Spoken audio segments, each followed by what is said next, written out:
మీ coach గారికి అందరికీ కూడా హృదయపూర్వక నమస్కారాలు. అలాగే మా పిల్లలందరికీ మా హృదయపూర్వక ఆశీస్సులు. మీరందరూ మీ అందరికీ ఎంతో భవిష్యత్తు ఉంది. రాబోయేటువంటి భారతదేశానికి మీ అందరి సేవలు ఉపయోగపడాలి. మీ అందరి సేవలు ఉపయోగపడాలంటే ఏం చేయాలి? మీరందరూ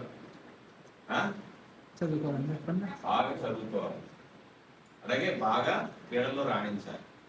బాగా చదువుకోవాలంటే, బాగా క్రీడల్లో రాణించాలంటే ఏ క్రీడల్లో రాణించాలి? సెల్ఫోన్ క్రీడల్లో కాదు. సెల్ఫోన్ క్రీడల్లో రాణిస్తారా? క్రీడ అంటే ఏదో గేమ్ ఆడమంటున్నారు కదా అంటే, సార్ ఇందాక ఎంఈఓ గారు అందరూ ఏదో గేమ్ ఆడాలని అన్నారు. గేమ్ అంటే సెల్ ఫోన్ లో గేములు కాదు. సెల్ ఫోన్ లో గేమ్లు ఆడుతున్నారా?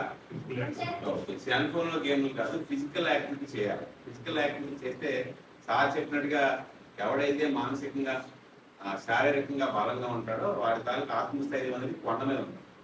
శారీరకంగా బలంగా ఉన్నటువంటి ఆత్మస్థైర్యం కొండ మీద ఉంటుంది, అంటే ఎక్కువగా ఉంటుంది. సో మనిషి దృఢంగా తయారవ్వాలి, ఆటలాడాలి. ఆటలాడితే మనకి మైండ్ కూడా బాగా పనిచేస్తుంది. ఎక్కువ మనం కష్టపడుతున్నాం అనుకో మైండ్ బాగా పడుతుంది, చదువు బాగా ఎక్కుతుంది. అయితే ఈ రోజు పోటీ ప్రపంచం సారా చెప్పినట్టుగా అంతా పోటీ ప్రపంచం అయిపోయింది. పోటీ ప్రపంచంలో ఒక ఉద్యోగం ఉంటే ఆ ఉద్యోగానికి 1000 నుంచి 1,00,000 మంది వరకు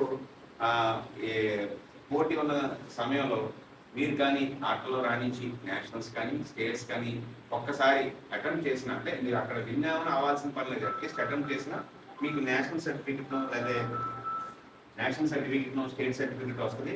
వస్తే మీరు ఆటోమేటిక్గా రిజర్వేషన్స్కి